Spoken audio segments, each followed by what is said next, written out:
गंगोली ने दिया इंतहाई मुतनाज़ा बयान। वर्ल्ड कप को लेकर गंगोली ने दिया बयान, कहा अब इंडिया पाकिस्तान का मैच वर्ल्ड कप का अहम मैच नहीं रहा, क्योंकि वर्ल्ड कप में तो हमेशा इंडिया ही जीतता है। सिर्फ एक बार पाकिस्तान जीता वर्ल्ड कप में। पाकिस्तान और इंडिया का मैच हमेशा यकतरफा होता है, ये कहना है गंगोली का। गंगोली का मजीद कहना था, वर्ल्ड कप में सबसे अहम और मुकाबले का मैच भारत और ऑस्ट्रेलिया के दरमियान होगा।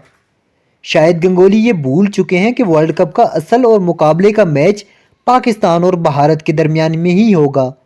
अहमदाबाद में लग पता जाएगा पाकिस्तान भारत को टक्कर दे पाएगा या नहीं।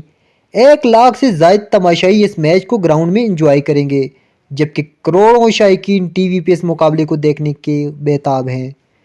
आपके ख्याल में वर्ल्ड कप का सबसे अहम और मुकाबले का मैच किन दो टीमों के दरमियान में होगा? पाकिस्तान और भारत के दरमियान मैच कौन सी टीम जीतेगी?